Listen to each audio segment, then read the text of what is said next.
128वें संविधान संशोधन पे आए इस विधेयक के समर्थन में सर मैं अपनी बातों को यहां पर रखने के लिए खड़ा हुआ हूं।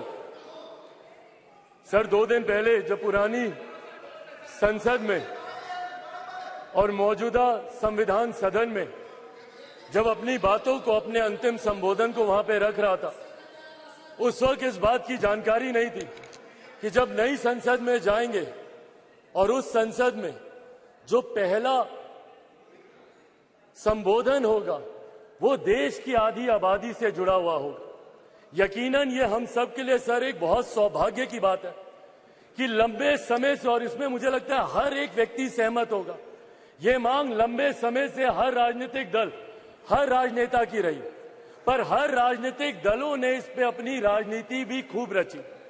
इस कानून को बेहतर बनाने की आड़ में, इस कानून को सशक्त करने की आड़ में, महिलाओं को और अधिकार देने की आड़ में लगातार निरंतरता में इस विधेयक को लटकाया गया, इसको संसद में आने से रोका गया। और यही कारण है सर, पिछले 27 सालों से ये कानून अभी तक अपने मूल स्वरूप में नहीं आ पाया, धरातल पर नहीं उतर पाया, क्योंकि इस पे सिर्फ राजनीति होती गई।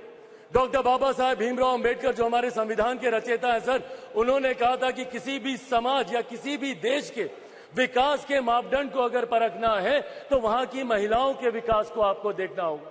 हमारे देश से बेहतर उदाहरण क्या हो सकता है सर? हमारे देश के सर्वोच्च पद पर न सिर्फ एक महिला बैठी है, बल्कि अनुसूचित जाति जनजाति से आने वाली वो महिला आज हमारे देश की राष्ट्रपति है। इससे बेहतर और महिलाओं के लिए क्या होगा? सर, आज की इस तमाम चर्चा में 3 बातें बहुत मजबूती से सामने आई। एक कि इसमें देरी होगी, सेंसस आएगा, उसके बाद इसमें डिलिमिटेशन होगा, तब जाकर ये कानून धरातल पर उतरेगा। अगर देरी की इतनी ही चिंता विपक्ष को थी तो इन 27 सालों में क्यों नहीं ये कानून आ गया था? क्यों नहीं इस कानून को उस वक्त ले आया गया था जब इसी तथाकथित विपक्षी दलों के गठबंधन के कई नेताओं ने इसको रोकने का प्रयास किया, इसको सशक्त करने की आड़ में इसको रोका गया। अगर उस वक्त ये कानून आ गया होता तो आज जो बाकी की लंबित मांगे हैं सर, वो भी पूरी हो जाती। दूसरा मुद्दा उठाया गया आरक्षण को लेकर, reservation with in reservation. Definitely sir, हम सब पक्षधर हैं इसके।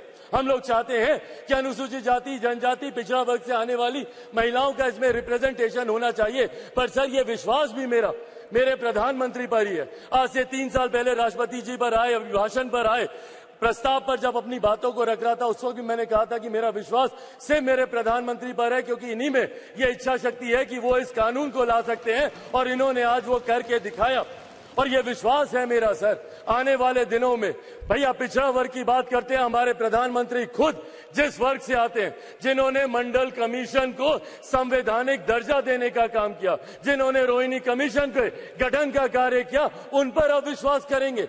अगर इन्होंने अभी तक इतने कार्य पिछड़ा वर्ग के लिए किए हैं तो यकीनन मेरा विश्वास है, और जहां मेरा विश्वास है वहीं मैं अपनी पार्टी लोक जनशक्ति पार्टी रामविलास की तरफ से यह आग्रह भी करूंगा कि जल्द से जल्द इसमें यह प्रावधान भी जोड़ा जाए, जहां पे अनुसूचित जाति जनजाति से आने वाली, पिछड़ा वर्ग से आने वाली महिलाओं के लिए भी इसमें रिजर्वेशन हो, उनके लिए भी सीट इसमें आरक्षित की जाए। पर साथ ही में सर, अंतिम बात जो ये एक अविश्वास का माहौल यहां पर उत्पन्न किया जा रहा है मीडिया के माध्यम से, अपनी बातों के माध्यम से, कि सिर्फ जुमला चल रहा है। सर, इतना समय इनके पास था, विपक्षी दलों के गठबंधन के पास पूरा समय था। अगर ये चाहते तो तब से लेकर अभी तक इसको ले आते, पर नहीं लाना इनकी नीति, इनकी नीयत को दिखाता है।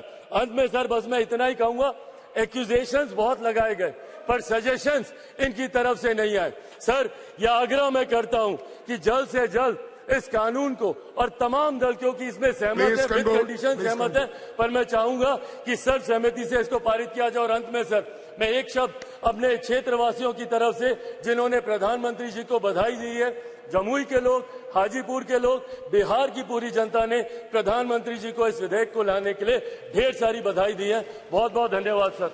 Thank you. Honourable member Shri Aniwal Beniwal ji.